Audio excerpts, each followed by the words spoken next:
They say the most powerful healers are born from the deepest wounds, that the universe grants its greatest gifts to those it has broken most thoroughly.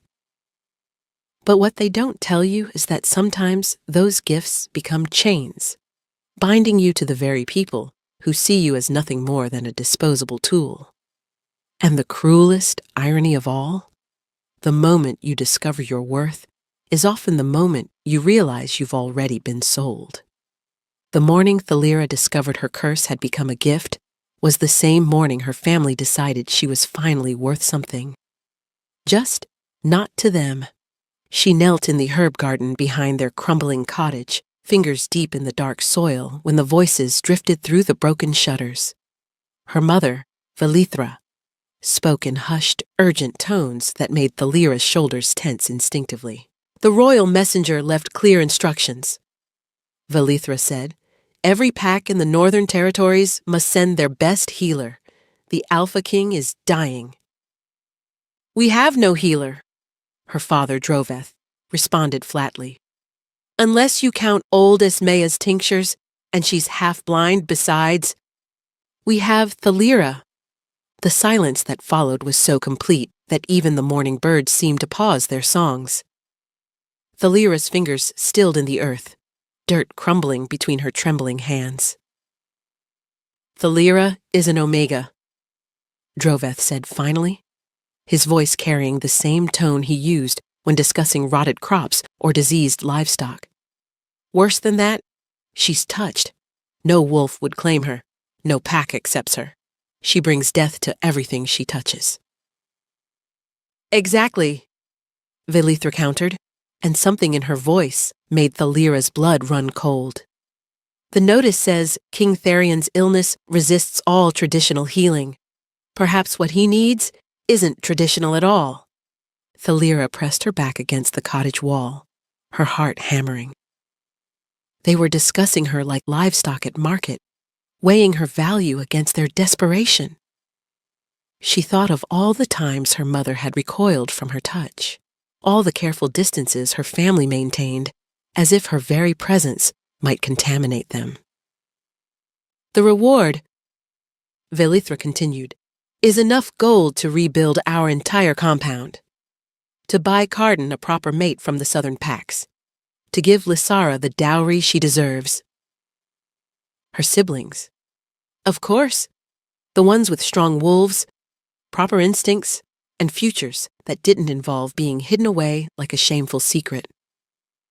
Thalira had learned long ago that love in their family was carefully rationed, and her portion had run dry the day she tried to heal that dying bird when she was 7.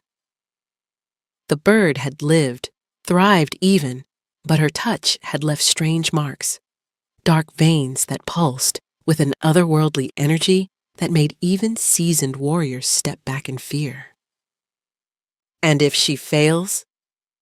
Droveth asked. "The king's advisors won't take kindly to an Omega's touch on their alpha, especially one who's marked." "Then she doesn't come back," Velithra said simply. "Either way, our problem is solved." The words shouldn't have hurt. Thalira had heard variations of them her entire life, but pain bloomed in her chest anyway, sharp and familiar. Her healing gift had manifested wrong, twisted into something that saved lives but left traces of darkness wherever she touched. The village healers had examined her once and declared her corrupted. She touched the silver-white scars that traced up her forearms, following patterns that seemed almost like writing in a language she didn't know. They pulsed faintly when she channeled her gift, growing brighter with each use. The local healer had called them death marks, claiming they would eventually consume her. But Thalira knew better. They were life marks. She just didn't know whose life they were meant to save. The cottage door slammed open, making her jump. Droveth stood in the doorway, his weathered face set in hard lines. Behind him, Velithra clutched a worn traveling cloak. "Pack your things," he said without preamble. "You leave within the hour." "Father, Don't. He held up one hand, and she noticed he was careful to maintain his distance, as always. The royal convoy will arrive soon. You'll go with them to the Crystal Palace. Thalira stood slowly, soil falling from her skirts. To heal the Alpha King? To try. Velithra corrected, finally meeting her daughter's eyes. The notice was clear. King Tharion has been cursed by something ancient. Every healer who's attempted to break it has either failed or... She paused, seeming to reconsider her words. Or what? Thalira pressed. Or been consumed by it. Droveth finished bluntly. The curse fights back, they say. 3 healers are already dead, and twice that number have lost their minds. A bitter laugh escaped before Thalira could stop it. So you're sending your cursed daughter to fight a curse? How fitting. You're the only thing we have that might work, Velithra said, and for a moment something flickered in her eyes. Regret, perhaps, or maybe just disappointment that this was their only option. Your affliction might be exactly what's needed. And if I refuse? The temperature in the garden seemed to drop. Droveth's eyes flashed amber, his wolf rising to the surface. Even as a human, an alpha's dominance was absolute over an omega. You won't, he said simply.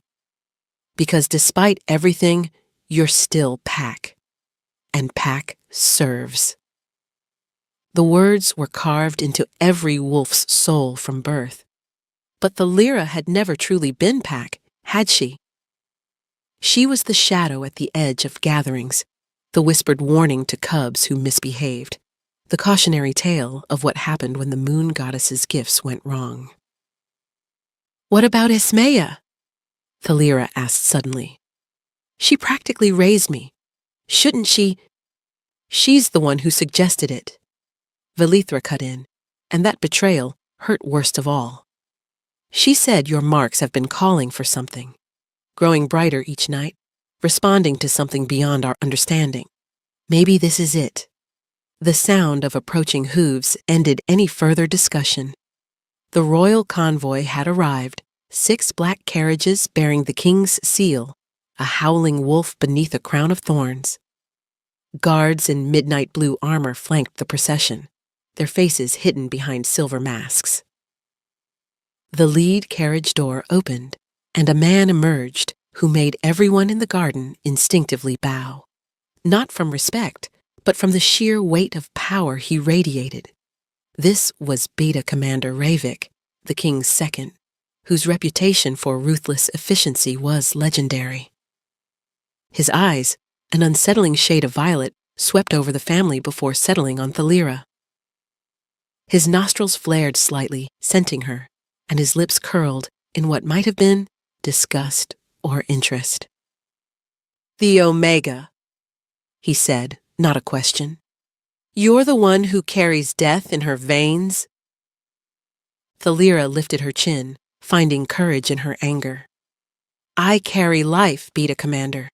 It just happens to look like death to those who don't understand it. Ravik circled her slowly, like a predator studying prey. Bold words for one so low-born. The king's curse has already claimed several who spoke with such confidence.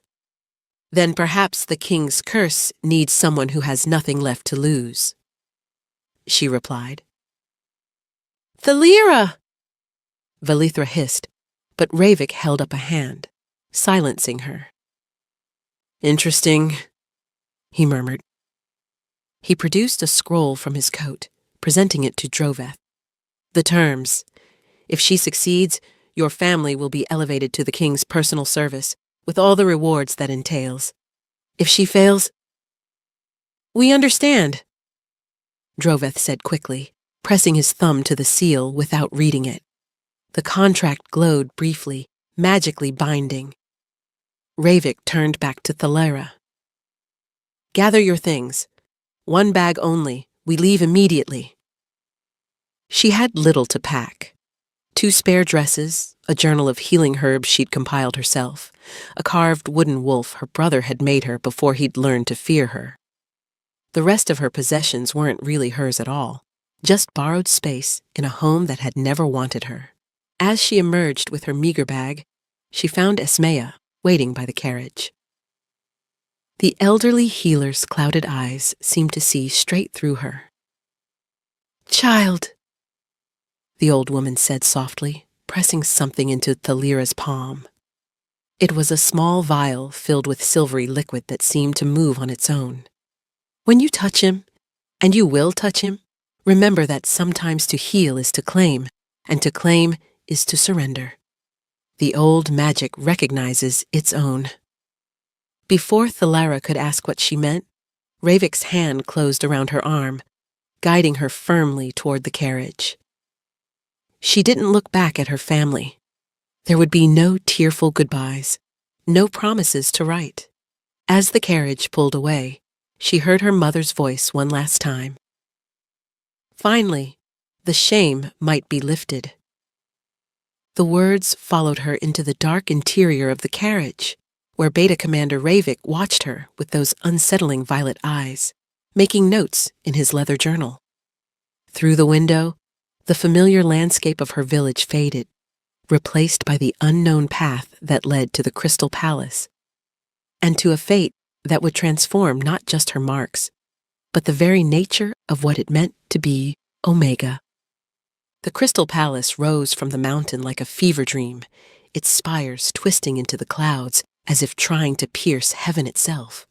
Thalira pressed her face to the carriage window, watching the structure grow larger with each turn of the wheels. Built from white stone that seemed to pulse with inner light, the palace should have been beautiful. Instead, it radiated wrongness, like a perfect smile hiding rotted teeth. "Impressive, isn't it?" Beta Commander Ravik commented from across the carriage. He'd been studying her for the entire 3-day journey, making notes in his leather journal. "They say King Tharian's grandfather killed 1,000 enemies to claim this mountain. Their blood still feeds the roses in the lower gardens." Thalira pulled back from the window. "Is that meant to frighten me?" "Merely to inform." He snapped the journal shut. "You should understand what kind of power you're about to encounter. The Valdris line doesn't suffer fools or failures." The carriage lurched to a stop in a courtyard of black marble. Guards surrounded them immediately, their faces hidden behind those unnerving silver masks. Thalira was hustled out, her bag taken before she could protest, and marched through a side entrance she suspected was reserved for servants and other undesirables. The corridors they traveled were narrow and dim, lit by crystals that cast sickly green shadows. Other servants pressed themselves against walls as they passed, averting their eyes. She caught whispers of "another healer and won't last the night" following in their wake. They descended stone steps that grew colder with each level, until Thalira's breath misted in the air. Finally, Ravik stopped before an iron door marked with symbols that made her skin crawl. "The purification chamber," he announced, producing an ornate key. "Every healer must be cleansed before approaching the king. Strip." Thalira stared at him. "Here? Now?" "The curse spreads through contamination. Everything you carry from the outside world must be destroyed."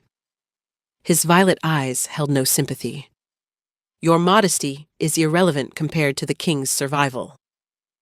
2 female servants appeared, elderly twins with matching scars across their throats.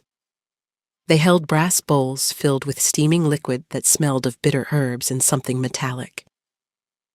Without ceremony, they began pulling at Thalira's clothes, their fingers efficient but not gentle. She stood naked in the freezing chamber, arms wrapped around herself as they poured the burning liquid over her skin. It felt like being flayed with tiny knives. The silver marks on her arms flared to life, glowing so brightly that one servant stumbled backward with a gasp. "Fascinating," Ravik murmured, making another note. "The cleansing solution contains wolfsbane. It should burn any wolf blood, even an omega's. Yet your marks seem to absorb it." The servants scrubbed her raw with brushes that left her skin red and stinging, then doused her with water so cold she couldn't breathe. They cut her hair to shoulder length, burning the shorn locks in a bronze brazier. Every inch of her was examined, prodded, catalogued. When they finally allowed her to dress, it was in a simple white shift that barely reached her knees. No shoes, no undergarments, nothing that might carry outside influence. "Follow me," Ravik commanded, leading her deeper into the palace's bowels.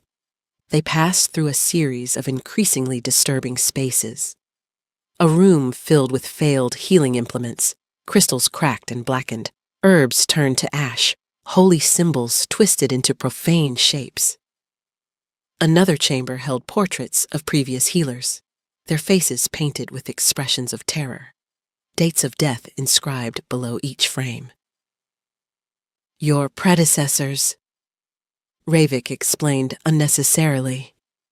"We keep them as a reminder of the curse's power." The hallway opened into an antechamber where a woman waited, beautiful in a sharp way, with silver hair despite her apparent youth and eyes like chips of ice. She wore the robes of a master physician, decorated with symbols of rank that Thalira didn't recognize. "Physician Caltheris," Ravik introduced.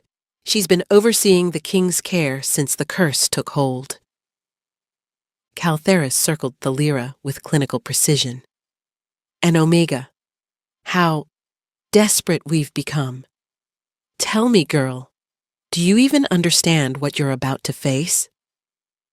"A curse," Thalira replied, meeting the physician's cold gaze steadily. "Not just any curse." Caltheris moved to a massive door of pure silver, inscribed with protective runes that hummed with power.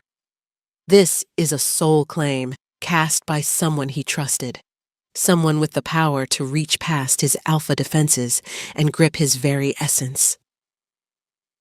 "Who?" "If we knew that, we'd have hunted them down already." Caltheris placed her hand on the door, and the runes flickered. "The curse is feeding on him, draining his life force to fuel itself. Every time we try to break it, it digs deeper. Traditional healing accelerates it. Divine magic makes it spread. We've tried everything." "Except an omega's touch," Thalira said quietly. Caltheris laughed, but there was no humor in it. "What makes you think your weak blood could succeed where alpha healers have failed?" "Because I'm already broken," Thalira answered honestly. "The curse can't corrupt what's already considered corrupted." Something shifted in Caltheris's expression, perhaps a grudging respect. She gestured to the guards, who moved in perfect synchronization, each grasping a handle and pulling. The door opened silently despite its obvious weight, revealing darkness so complete it seemed solid. The smell hit her first, not decay, but something worse. The absence of life, as if the very air had been drained of vitality. Then came the cold, different from the natural chill of the lower levels. This was the cold of void, of spaces between stars. "The king awaits," Ravik said, gesturing her forward. "We'll seal the door behind you. If you succeed, knock 3 times. If you fail, well, we'll know." Thalira stepped into the darkness, and the door closed with a sound like a tomb sealing. For a moment, she stood in absolute blackness, her heart pounding so hard she thought it might escape her chest. Then, gradually, her eyes adjusted, or perhaps the darkness itself shifted to allow her vision. The chamber was vast, its ceiling lost in shadow. Black silk hung from invisible supports, creating a maze of curtains that moved without wind. At the center, barely visible, stood a bed that seemed carved from a single piece of obsidian. And on that bed lay Alpha King Therion. Even dying, even cursed, he was magnificent in the way a storm is magnificent, terrible and beautiful, and utterly beyond human scale. His hair, black as the space between thoughts, spread across pillows like spilled ink. His skin, normally the warm bronze of his southern heritage, had paled to alabaster, making the dark veins spreading from his chest look like cracks in marble. But it was his eyes that stopped her breath. They were open, staring at nothing, and they were completely black. Not just the iris, but the entire eye, as if they'd been filled with liquid night. She moved closer, her bare feet silent on the cold stone. This close, she could feel the curse like a living thing, coiled around the king's soul like a parasitic vine. Her marks began to pulse, responding to something in the darkness that surrounded him. The dark veins originated from a wound over his heart. Not a cut, but what looked like a handprint burned into his flesh. The curse caster had touched him there, branded their essence into his very being. "So, you're the sacrifice they've sent this time," she whispered to the unconscious king. "And I'm the one fool enough to try." She extended her hand slowly, watching her marks brighten in response to the curse's presence. The silver patterns on her arms shifted, rearranging themselves into new configurations she'd never seen before. The moment her fingers hovered over the king's chest, the curse struck. Pain exploded through her arm like lightning made of ice, racing up from her fingertips before she'd even made contact. She jerked back, gasping, as her marks flared so bright the entire chamber was momentarily illuminated. But something strange was happening. The pain was already fading, replaced by a tingling warmth. Her marks, which had blazed silver white, were now pulsing with a softer, almost golden light. And the curse, she could feel it recoiling, pulling back from where she'd almost touched it. "You're afraid," she breathed in wonder. "You're afraid of me." The king's body convulsed suddenly. His back arched off the bed, muscles straining against invisible bonds. A sound escaped him, not quite a scream, more like the howl of wind through a dead forest. The black veins across his chest writhed like living things, spreading further up his neck. But Thalira didn't retreat. Instead, she pulled out Esmea's vial, the silvery liquid inside now glowing with the same golden light as her marks. The old healer's words echoed in her mind. The old magic recognizes its own. She drank half the vial in one swallow. It burned like frozen fire down her throat, spreading through her chest until her entire body felt like it was vibrating at a frequency just outside normal perception. The room around her shifted, colors becoming more vivid, shadows gaining depth and texture. She could see the curse now, really see it.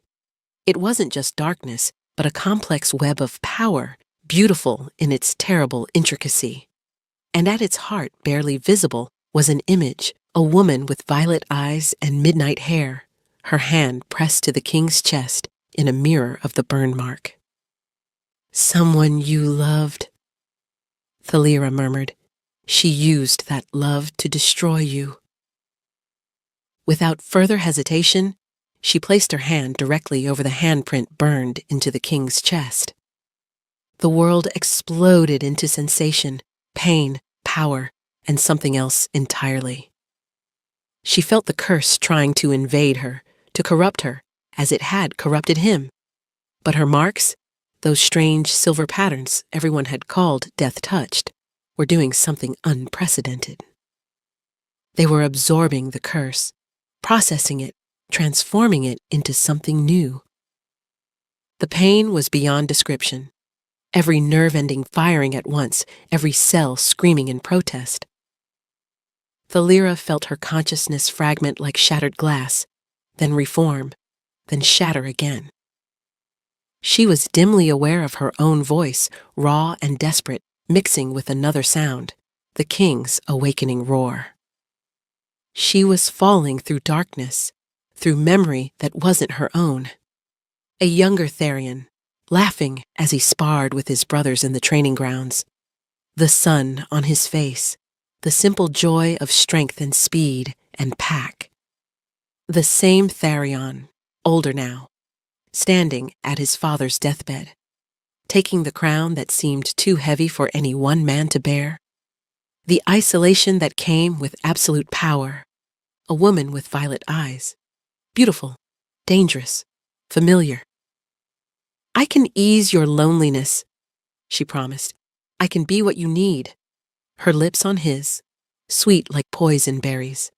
The betrayal, finding her with ancient texts, forbidden magic.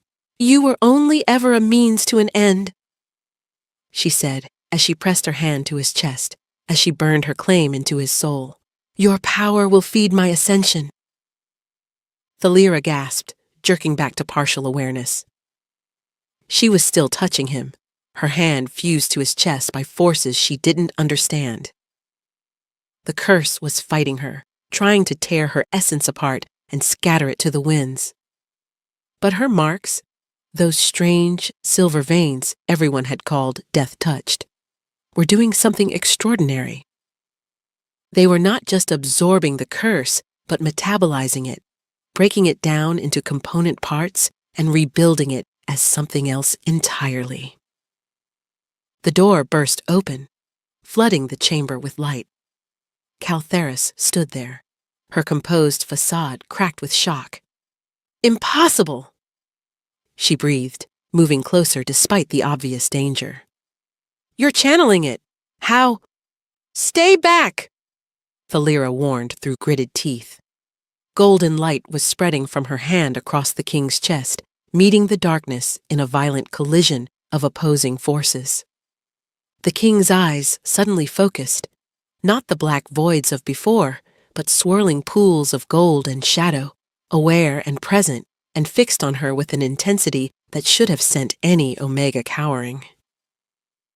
"Who?" he gasped, his voice rough from disuse. "Who dares?" "Someone trying to save your ungrateful life," she gritted out, pouring more power into the connection. "Now, be quiet and let me work." An Alpha King being told to be quiet by an Omega should have been impossible. The dominance hierarchy should have crushed her for even attempting it, but something in her touch held weight that transcended normal pack dynamics. The curse made one last desperate attempt to maintain its hold. It surged through the connection between them, showing her visions of what she could become if she accepted its power. Ruler of all packs, destroyer of the hierarchy, a goddess of death and rebirth. "You're nothing," the curse whispered with the woman's voice. "A discarded Omega, unwanted, unloved. Take this power. Take what they denied you." For a moment, Thalira wavered. The temptation was real, to become something feared rather than pitied, powerful rather than discarded. But then she felt something else through the connection. The king's true essence, trapped beneath layers of corruption, reaching for her with desperate hope. Not the Alpha King, but Tharion. Just a man poisoned by someone he'd trusted, dying alone in the dark. "I don't want power," she said, both to the curse and to him. "I just want to heal." She pulled harder, dragging the curse into herself with violent determination.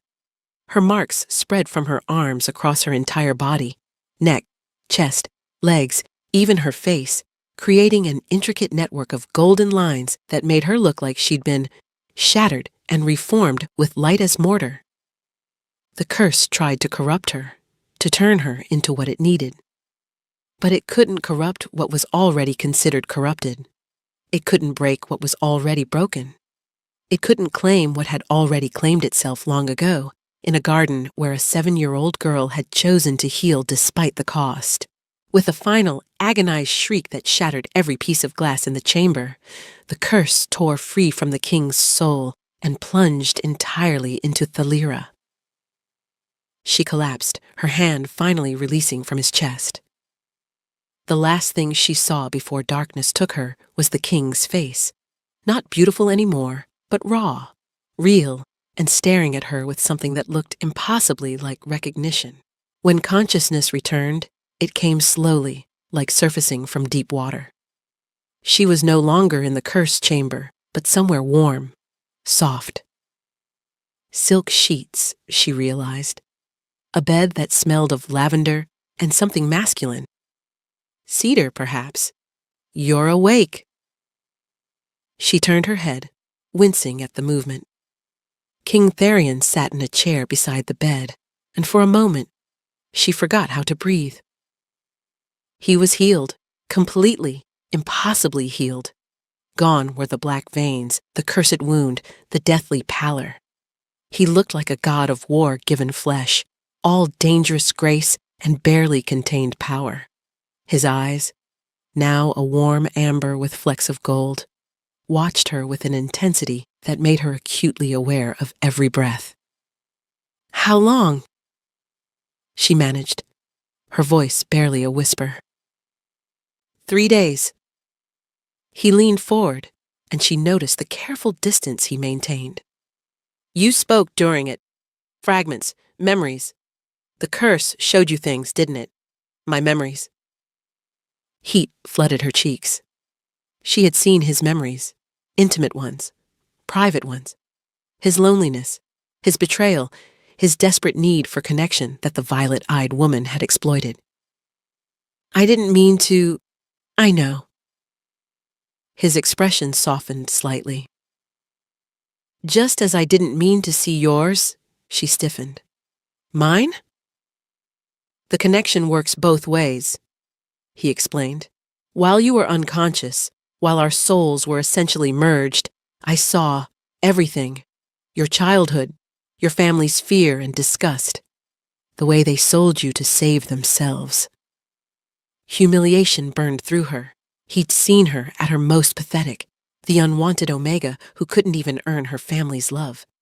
"Don't," he said sharply, and she realized he could still feel echoes of her emotions.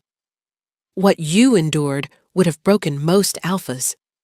That you survived with your compassion intact, that you chose to heal despite everything. That's not weakness. That's strength most warriors never achieve." A knock interrupted whatever she might have said. Caltheris entered, carrying a medical bag and wearing an expression of professional curiosity mixed with something else. Wariness? "Your Majesty," she said with a precise bow. "Forgive the interruption, but I need to examine our patient." "Healer," Tharion corrected firmly. "She's a healer who succeeded where all others failed." "Of course." Caltheris approached the bed slowly. "May I?" she asked Thalira directly, which surprised them both. Thalira nodded, and the physician began her examination with various crystals and instruments, careful not to actually touch her. "Remarkable," Caltheris murmured. "The curse hasn't just been contained, it's been completely transformed. Your marks have converted its destructive energy into something else entirely. I've never seen anything like it." "What am I now?" Thalira asked, looking at her transformed arms. The marks were different. Where once they'd been silver, now they were gold and black, intertwining in patterns that seemed to shift when she wasn't looking directly at them. "Something new," Caltheris replied. "Your healing abilities have increased exponentially, but more than that, you're carrying a fragment of the king's essence within you. The curse created a permanent link between you." "What does that mean?" Therion asked, his voice carefully controlled. It means, Caltheris said slowly, that if she leaves, if the connection is severed, the curse will return, stronger than before. She's not just its container, she's its guardian. The two of you are bound. Silence fell over the room like a heavy blanket. Thalira felt the weight of that pronouncement settle into her bones. She'd saved the king, yes, but in doing so had chained herself to him permanently. My family, she began, has already been informed of your success, Therion said. They've been rewarded as promised. Lands, titles, gold. They've relocated to the southern territories. Far from her, the message was clear. They'd gotten what they wanted and had no interest in the daughter who'd earned it for them. I see, she said quietly. You're not a prisoner, Tharion said suddenly. You'll have rooms in the royal wing, servants, anything you need. You saved my life. The least I can offer is comfort. Rooms in the royal wing? Caltheris's eyebrows rose. Your Majesty, the court will accept my decisions. He cut her off. Anyone who questions the placement of the woman who saved their king can challenge me directly. There was something dangerous in his smile, a reminder that beneath the refined exterior was a predator who'd claimed his throne through blood and strength. The royal wing was a different world entirely. Where the rest of the palace was crystal and cold stone, here warmth radiated from amber-colored walls decorated with tapestries depicting the history of the Valdris line. Thalira's rooms, and they were rooms, plural, which still amazed her, were more luxurious than anything she'd ever imagined. A sitting room with velvet couches and shelves already stocked with books. A bedroom with a bed large enough for 4 people, draped in silks the color of moonlight. A private bathing chamber with a tub carved from rose quartz. And most surprising of all, a workshop filled with healing supplies, herbs, crystals, and texts she'd only dreamed of accessing. This is excessive, she said for the 3rd time, standing in the center of the workshop, afraid to touch anything. It's necessary, Therion replied from the doorway. He'd been watching her explore each room, seeming to take pleasure in her wonder. You're not just a healer anymore. You're the keeper of my curse. That position requires resources. She turned to face him, still struggling to reconcile the dying man she'd touched 3 days ago with the vital, overwhelming presence before her now. The connection between them hummed quietly, like a string perpetually vibrating just below her consciousness. What happens now? She asked. You're healed, but I'm... this. She gestured at her transformed marks. What's my purpose here? To live, he said simply. To learn what you've become. And to help me understand why someone I trusted tried to kill me. Before she could respond, a bell chimed through the palace. Tharion's expression hardened. Court, he said with obvious distaste. I have to attend. The nobles need to see their king recovered, or rumors will spread. He paused at the door. Will you be all right alone? The thought of being left in these overwhelming rooms made her anxious, but she nodded. I'm used to solitude. Something flashed in his eyes. Anger, but not directed at her. Not anymore, he said firmly. I'll send someone to keep you company. And Thalira, don't leave the royal wing yet. Not until we understand how the court will react to your presence. After he left, Thalira explored the workshop more thoroughly. The books were ancient, some in languages she didn't recognize. The herbs were rare, some she'd only heard about in legends. Everything here was worth more than her family's entire village. She was examining a crystal that pulsed with inner light when she heard footsteps. Not Therion's, She'd already memorized his gait through their connection. These were lighter, quicker.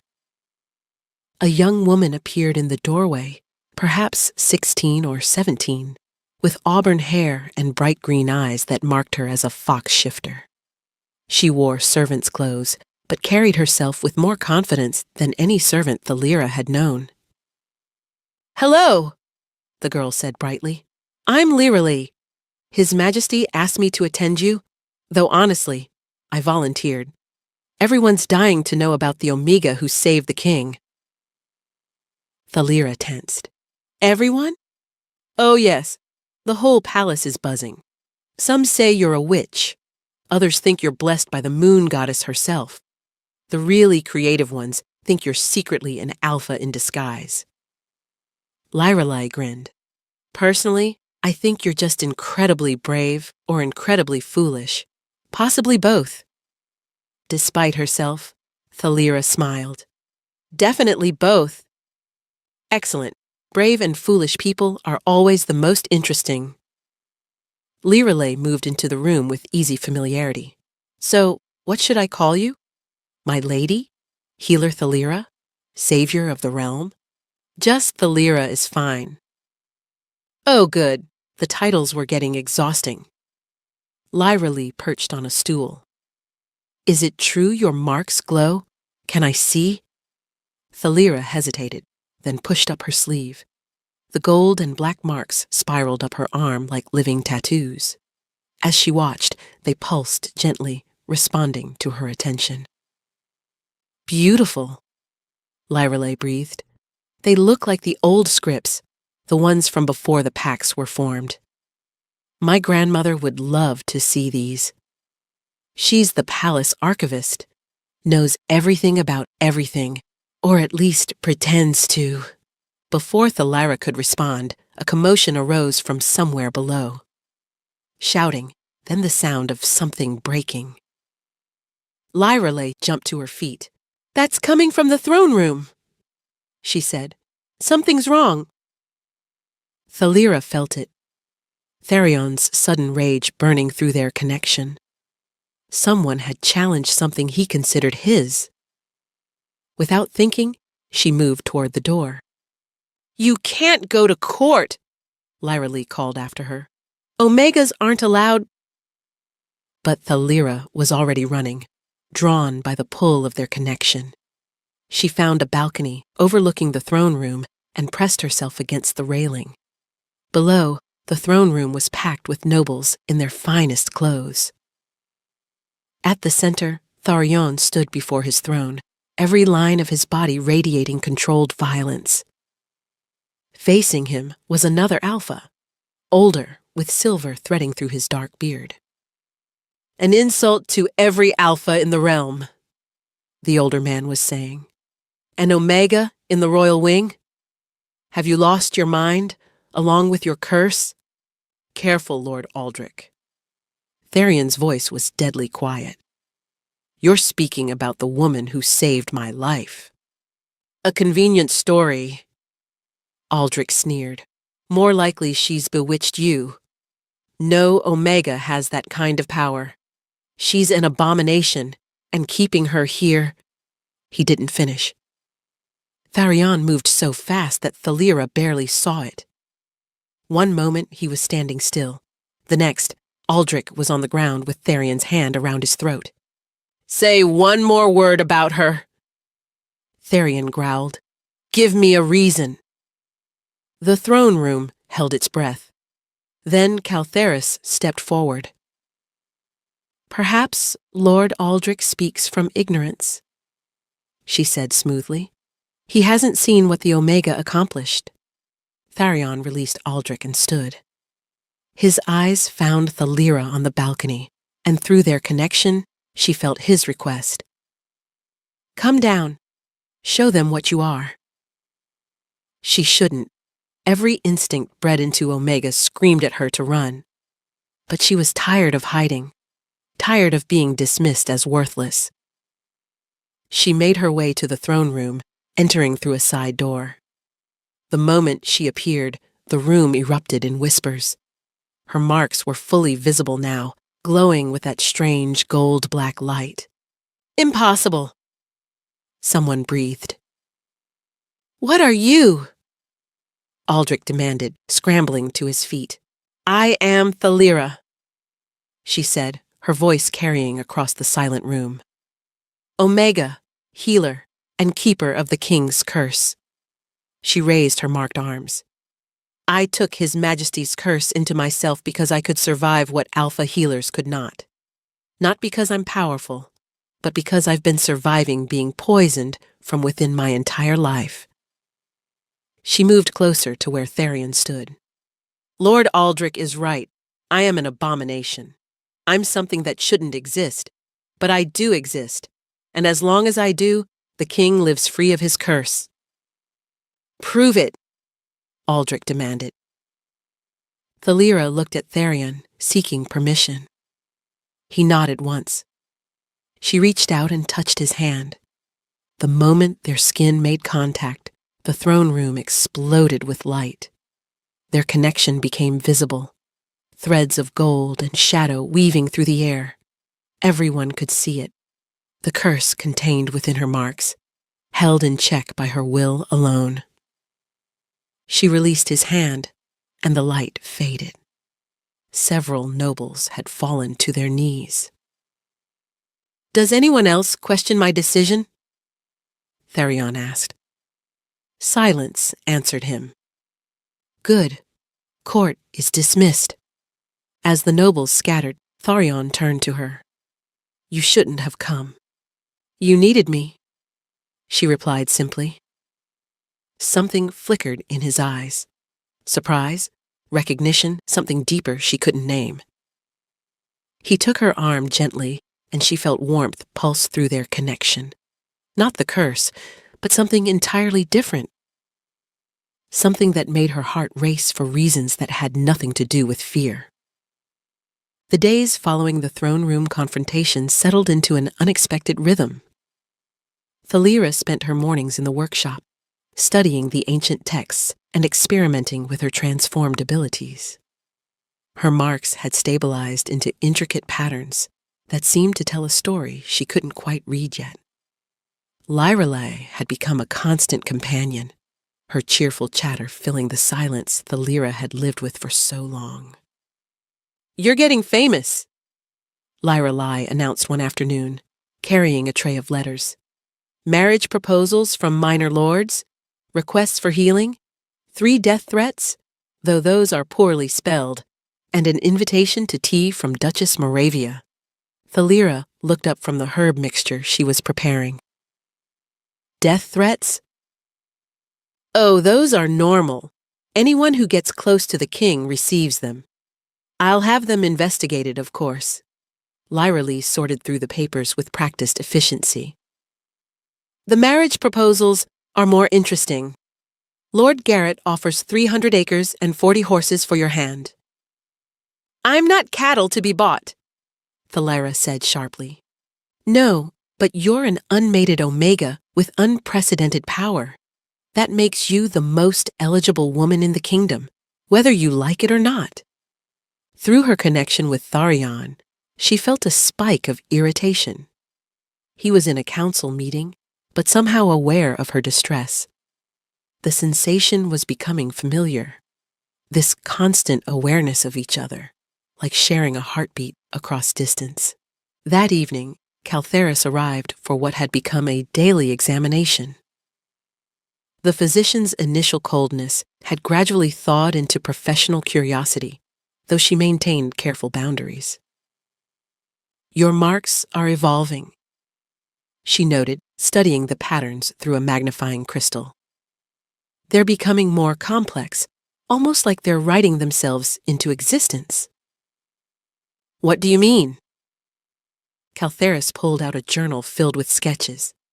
I've been documenting the changes. Look, this was 3 days ago.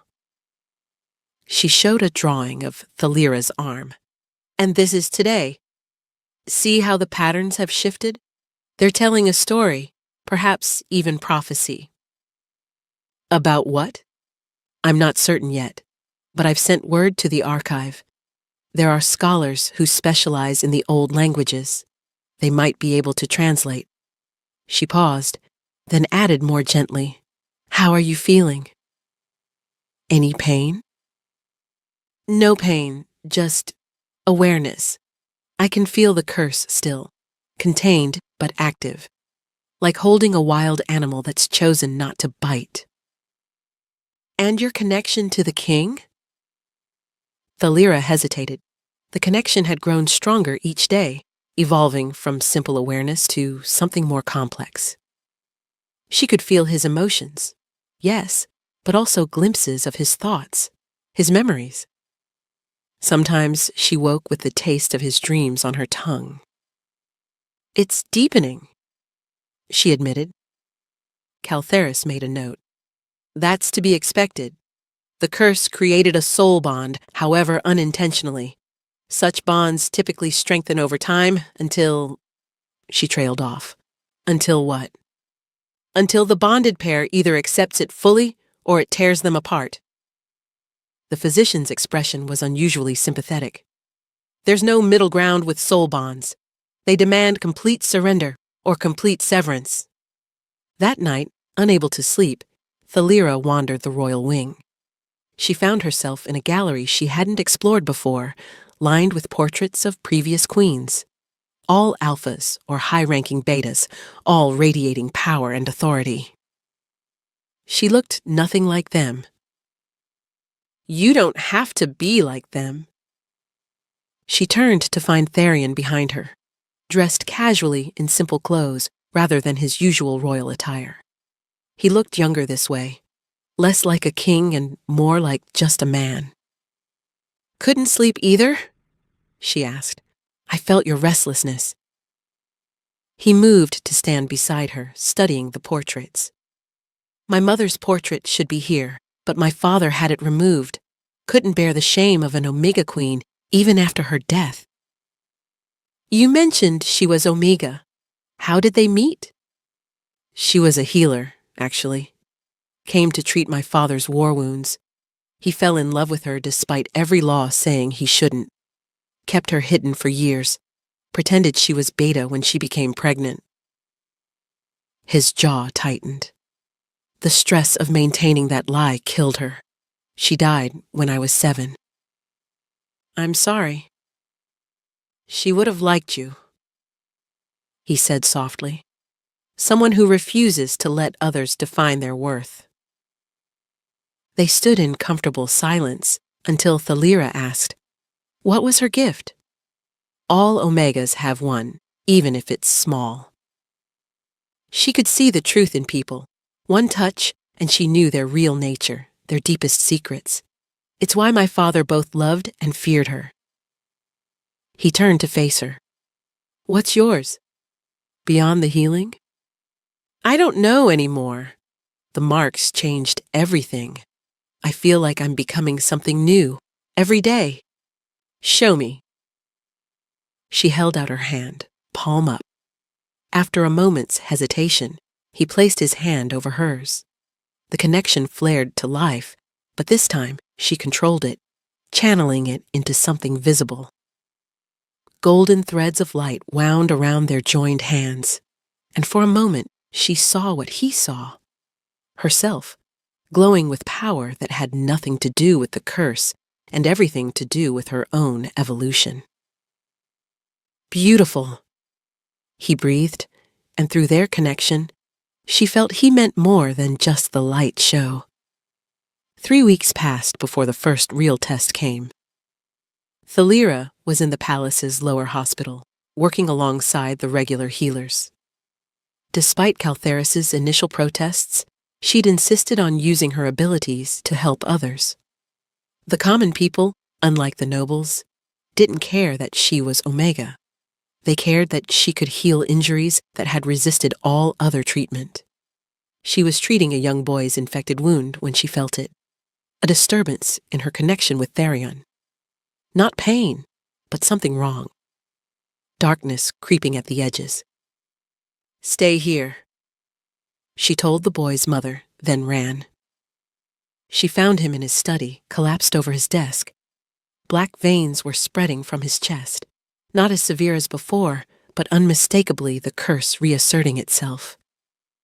"No," she breathed, dropping to her knees beside him. "This isn't possible." His eyes opened, and they held flecks of that terrible darkness. "It's fighting back," he gasped. "The curse, it's trying to return." Caltheris burst through the door, having been summoned by the guards. She took one look and paled. "The bond is weakening. The curse senses it." "That's impossible. I haven't done anything to weaken. You've been distancing yourself emotionally." Caltheris interrupted. "I've observed it. You maintain physical proximity, but emotional barriers. The curse exploits any weakness in the bond." Thalira placed her hands on Therion's chest, pouring her power into him. The marks on her skin blazed, and slowly, painfully, the black veins retreated. But she could feel the effort it took, much more than it should have. "This is temporary," Caltheris said bluntly. "The curse will keep trying to return unless the bond is stabilized." "How?" Therion asked, his voice rough. "You know how." The physician's expression was grave. "Soul bonds require complete acceptance. No barriers, no hesitation. You're both holding back, and it's killing the connection." That night, Therion came to Thalira's rooms. She was on her balcony, watching the stars, when she felt him approach. "We need to talk," he said. "I know." He stood beside her, close enough that she could feel his warmth. "I've been keeping my distance, trying to give you space, not wanting to pressure you. But today proved that's not possible. The bond demands more. It demands everything." He turned to face her. "Thalira, I need to know, is this just obligation for you? The bond, staying here, helping me? Because if it is, we need to find another solution." She was quiet for a long moment, wrestling with truths she'd been avoiding. "At first, yes. It was obligation. I was sold to save you, bound by a curse neither of us chose. But now I wake up reaching for your thoughts. I feel incomplete when you're too far away. When you hurt today, it felt like my own heart was being torn out." She met his eyes. "I've been keeping walls up because I'm terrified. Not of you, but of wanting something I've never been allowed to have." "What?" "To be chosen, not because I'm useful or because there's no other option, but because someone actually wants me." Therion moved closer, his hands gently cupping her face. "Then let me be clear. I don't want you because of the bond. I don't need you just because of the curse. I choose you because when you walked into that darkness to save a stranger, you showed more courage than any warrior I've known. Because you see me as Therion, not just the Alpha King. Because your presence makes every room brighter, every burden lighter." "Therion, I'm falling in love with you," he said simply. "Not the bond, not gratitude. Love. Real, complicated, terrifying love." Tears slipped down her cheeks. Through their connection, she felt the truth of his words, the vulnerability it took for him to say them. "I think I'm falling too," she whispered. When he kissed her, gentle and questioning, her marks responded with warm golden light. The bond between them strengthened, solidified, became something unbreakable. The change was immediate and undeniable. Within days of their emotional breakthrough, Thalira's marks had evolved again, now incorporating threads of pure silver among the gold and black. More surprisingly, Tharion had developed marks of his own, faint golden lines along his arms that matched hers. "This is unprecedented," Caltheris said during their joint examination. She'd been documenting everything with increasing excitement. The bond is creating reciprocal changes. You're not just connected, you're synchronizing. Is it dangerous? Therion asked. Unknown, but your vitals are stronger than ever, both of you. She paused, then added carefully, there's something else. The reproductive barriers between Alpha and Omega. In your case, they seem to be dissolving. Thalira's breath caught. What do you mean? I mean, the biological impossibilities are becoming possible. The bond is rewriting your fundamental nature. Caltheris set down her instruments. I've been corresponding with scholars from the ancient archives. There are legends of this, pairs so perfectly matched that they transcend normal limitations. Synthesis pairs, Lyrale's grandmother said from the doorway. The elderly archivist entered, carrying scrolls that looked older than the palace itself. I've found references, pairs who could bridge the gap between Alpha and Omega, creating something entirely new. She spread the scrolls on the table, revealing illustrations of pairs with intertwined marks, children who bore traits of both hierarchies, kingdoms transformed by their union. These are myths, Tharion said, though his voice held wonder. Myths born from truth, the archivist corrected. Every 1,000 years or so, a pair emerges who can change the fundamental nature of our kind. The last ones founded the Southern Alliance, where Alphas and Omegas live as equals. What happened to them? Thalira asked. They lived long, happy lives and had 7 children, each one different, each one proof that the hierarchy isn't fixed. The old woman smiled. But they also faced resistance. Change terrifies those in power. As if summoned by her words, a guard burst in. Your Majesty, urgent news. 3 Alpha Lords from the Northern Territories have arrived. They're demanding an audience about the Omega situation. Tharion's expression hardened. They can wait until... They've brought an army, the guard interrupted. 500 warriors. They say they're here to liberate you from unnatural influence. The throne room was tense when they entered. 3 Alpha Lords stood in formation. Lord Aldrich had returned, accompanied by Lords Garrett and Thorn. Behind them, visible through the great windows, their army waited in the courtyard. Your Majesty, Aldrich said with a mocking bow, we've come to offer you freedom from this cursed bond. I'm quite free already, Therion replied coldly. Are you? An Omega has marked you. Garrett gestured at the faint golden lines visible on Therion's arms. She's changing you, weakening your alpha nature. This is magical corruption of the highest order. What we have is recognized by ancient law, Therion said. Even you can't challenge a true soul bond. We can, if we prove it's corrupted. Thorn spoke for the first time. He was the oldest of them, scarred from countless battles. A formal challenge has been issued, trial by combat. If you win, we acknowledge the bond. If you lose... If he loses, I become property of the victor. Thalira finished. She'd studied enough law to know how this worked. Exactly. Aldrich smiled cruelly. And since you've been weakened by her influence, Your Majesty, we've graciously agreed to make it sporting. You may choose a champion to fight in your place. It was a trap. If Therion fought himself, they'd claim any victory was due to Thalira's corruption weakening him. If he chose a champion who lost, she'd be forfeit. I'll fight, Therion said. No. Thalira stepped forward. I invoke the right of response. The room went silent. Caltheris whispered urgently. That law hasn't been used in 3 centuries. An Omega can't... An Omega who has been formally claimed can fight for their own freedom.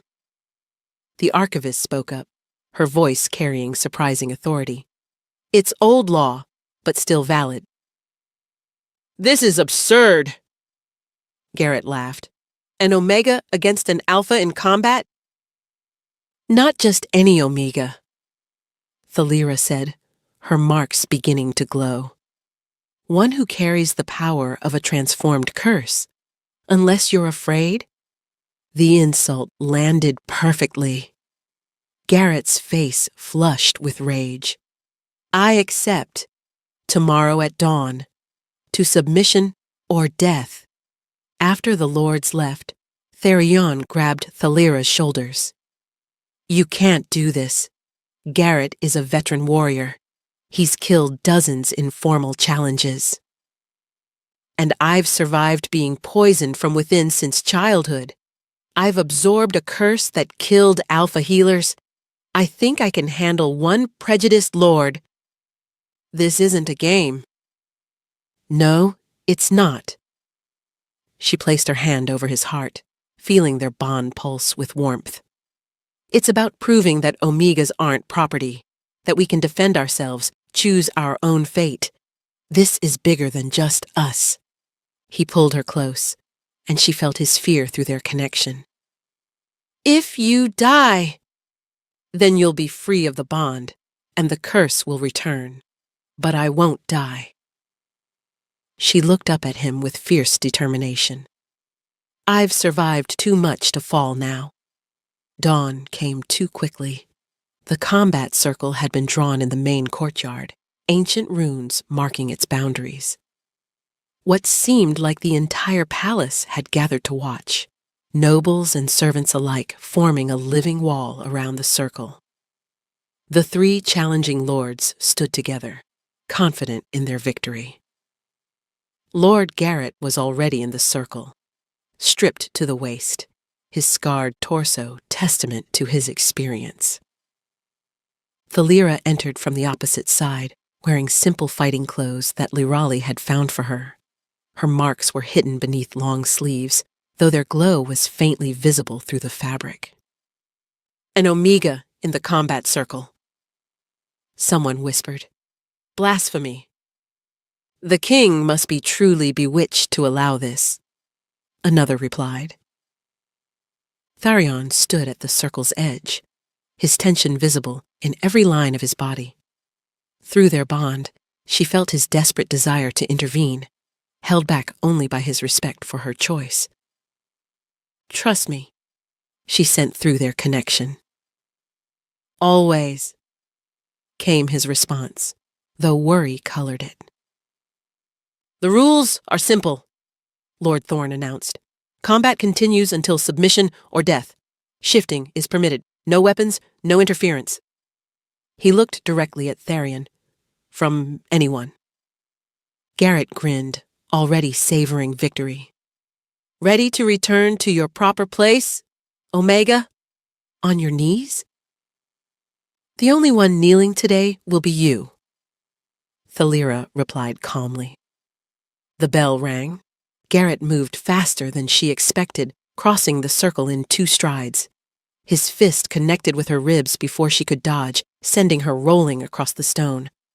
The crowd gasped, some in sympathy, others in satisfaction. "Pathetic," Garrett laughed. "This will be over in—" Thalira rose, and her sleeves had torn from the impact. Her marks blazed visible, gold and black and silver, intertwining in patterns that seemed to move.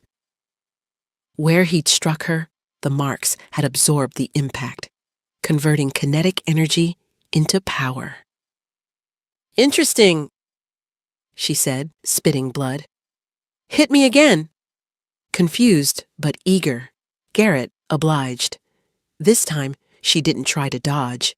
His fist connected with her stomach, and she felt the curse within her respond, drinking in the violence, transforming it. The marks spread, covering more of her visible skin. "What are you?" Garrett stepped back, uncertainty creeping into his expression. "Something new?" she replied. Then she moved. The absorbed energy released in a burst of speed that shouldn't have been possible for an Omega. She struck him once, twice, 3 times before he could react. Not with trained technique, but with raw power channeled through her marks. Garrett stumbled back, nose bleeding. With a snarl, he shifted.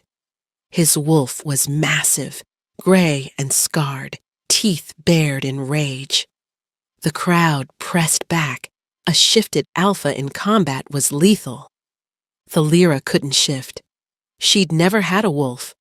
But as Garrett's wolf lunged, she did something else entirely. She caught him. Her hands gripped his throat, marks blazing so bright that people shielded their eyes. The curse's power, fed by months of containing it, surged through her arms. Not to harm, but to dominate. "Submit!" she commanded, and her voice carried harmonics that bypassed normal hierarchy. The wolf fought, clawing at her arms, drawing blood that glowed gold as it fell. But she held on, pouring power through the contact. She showed him what she truly was, not just an Omega, but a bridge between life and death, healing and harm, creation and destruction. Garrett's wolf form shuddered. Then, impossibly, it submitted. An alpha wolf bowing to an Omega should have broken natural law. Yet there he was, belly to the ground, whimpering. "Yield," Thalira said, releasing him. Garrett shifted back, gasping. I yield!" The courtyard erupted. Some shouted about impossibility, others about dark magic, but the combat had been clean, witnessed by hundreds. "The challenge is settled," Thorne said reluctantly. "The bond stands." Aldrich stepped forward, face twisted with rage. "This proves nothing except that she's even more dangerous than we thought. She must be..." "Must be what?" Tharian's voice cut through the noise. He entered the circle, moving to stand beside Thalira. "Destroyed? Imprisoned? For the crime of being stronger than you expected? She's an aberration. She's the future." Tharian took Thalira's hand, their joined marks glowing in harmony. "The world is changing, lords. The rigid hierarchies that have defined us for millennia are crumbling. We can evolve or become extinct." He turned to address the entire crowd. "Let it be known throughout the kingdom. Thalira is not just my bonded, but my equal, my partner, my mate in every sense that matters. Any who challenge her, challenge the throne itself." "You cannot mate an Omega!" Garrett protested, struggling to his feet. "I can, and I will," Tharian replied. "Unless anyone else wishes to challenge either of us." Silence answered him. As the crowd dispersed, Tharian pulled Thalira aside, examining her injuries with gentle hands. "You're hurt?"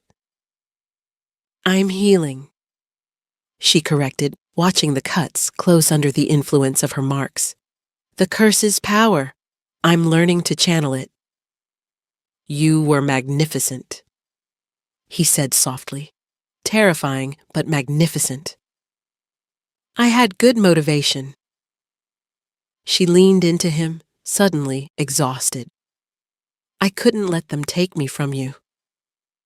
"Never," he agreed, pressing his lips to her forehead.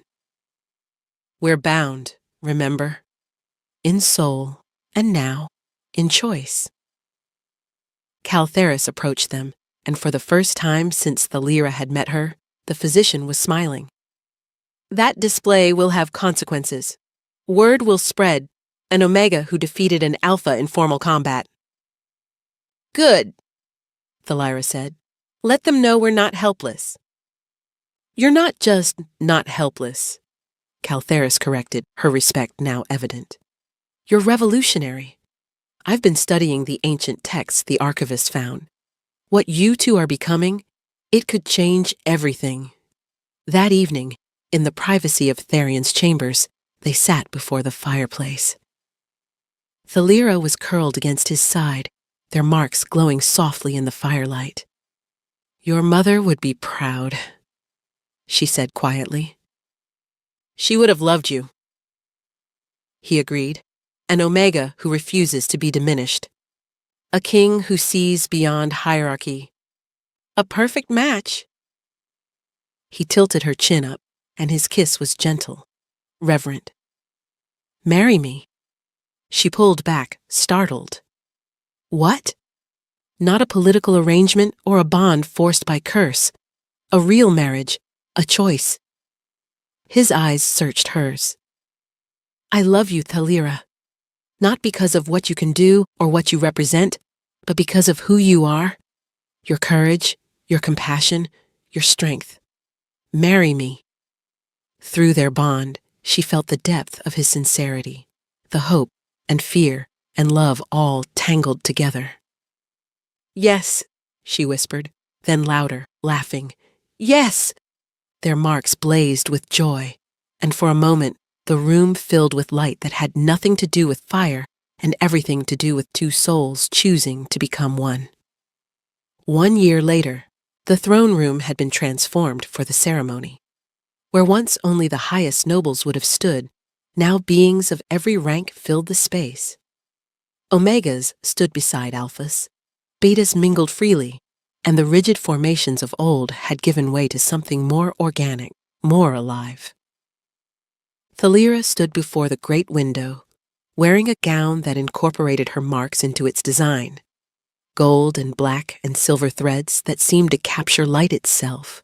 Her hands rested on the subtle swell of her stomach, where the impossible had become reality. "Nervous?" Lyrelai asked, making final adjustments to the crown of silver flowers in Thalira's hair. "Terrified," Thalira admitted. "Not about the wedding.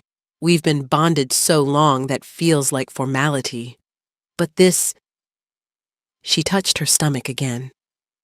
Caltheris, now a close friend rather than just physician, smiled warmly. "The children are healthy. Both of them. Twins." Thalira still marveled at the word. One presenting markers for Alpha, one for Omega, but both carrying aspects of each. "You were right. We're becoming something new." "The first of many," the archivist added from her chair. She'd become a permanent fixture in their lives, documenting everything. Across the kingdom, others are manifesting similar changes. The rigid hierarchy is dissolving, replaced by something more fluid.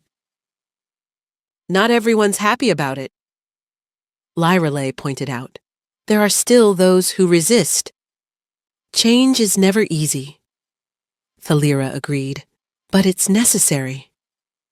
The music began, not the traditional royal march, but something new composed for this unprecedented union. Thalira made her way through the palace, and everywhere she looked, she saw evidence of transformation. Guards who were Omega and Beta alongside Alpha. Servants who walked with dignity rather than fear. Noble families that included all designations. When she entered the throne room, her breath caught. Tharion stood at the altar, magnificent in royal blue and silver, but his eyes held only warmth, only love. Their bond hummed with contentment, two souls that had found their perfect match. "You're radiant," he said when she reached him, not caring that the entire kingdom could hear. "You're biased," she replied, but smiled. The ceremony itself blended old traditions with new understanding. They exchanged vows that spoke not of dominance and submission, but of partnership and choice. When they kissed, their marks blazed in perfect harmony, and several people swore they saw wings of light spread from their joined forms. Later, at the reception held in the gardens, Thalira found a moment of quiet. She stood among the impossible flowers that had grown from her touch, roses that bloomed in rainbow colors, herbs that carried moonlight in their leaves. My lady, a young voice said. She turned to find a girl, perhaps 12, with the telltale signs of being Omega, but carrying herself with unusual confidence. Yes? I just wanted to thank you, the girl said. My parents were going to sell me to pay debts. But after what you did, after proving Omegas could be strong, they changed their minds. They're letting me train as a healer instead. Thalira knelt, bringing herself to the girl's eye level. You were always strong. I just reminded everyone else to notice. The girl's eyes shone with tears and hope before she scurried away. Changing lives already? Tharion's voice came from behind her. We both are. She leaned back against him, his arms encircling her and their unborn children. Your mother would be so proud. She would be proud of you, he corrected. An Omega who transformed a curse into a gift, who defeated an Alpha in combat, who carries children that will bridge our divided world. We did it together, she reminded him. The bond is just the beginning. He turned her to face him. We have a lifetime to discover what else we can become. As the sun set over the crystal palace, painting the sky in shades of gold and rose, Thalira reflected on the journey that had brought her here. From a rejected Omega sold to save a dying king, to a queen who'd helped reshape their entire world. The curse that had threatened to destroy them had become the catalyst for transformation. The bond forced upon them had become the greatest gift. And the love that shouldn't have been possible had become the foundation for a new age. In the gardens below, she could hear music and laughter. Alphas and Omegas dancing together, barriers dissolving, fear replaced by hope. It wouldn't be easy. Change never was. There would be resistance, setbacks, moments of doubt. But as Tharion's hand found hers, their marks glowing with that familiar warmth, she knew they would face it all together. No regrets? He asked softly. None, she replied and meant it. Everything that seemed like a curse led me to you. And everything that seemed impossible became reality. Above them, the first stars appeared, blessing the union that had transformed not just two souls, but an entire kingdom's understanding of what was possible when love transcended law, when connection conquered curse, and when the lowest became the most precious of all. In the years that would follow, their story would be told throughout the lands, not as a fairy tale, but as proof that sometimes the greatest gifts come disguised as the greatest curses. Their children would grow up in a world where designation didn't determine destiny, where strength came in many forms, and where an Omega could stand as equal to an Alpha. But tonight, in this moment, they were simply Thalira and Tharion, two souls who had found each other against all odds, whose love had rewritten the very laws of nature. And that, they knew, was the greatest transformation of all.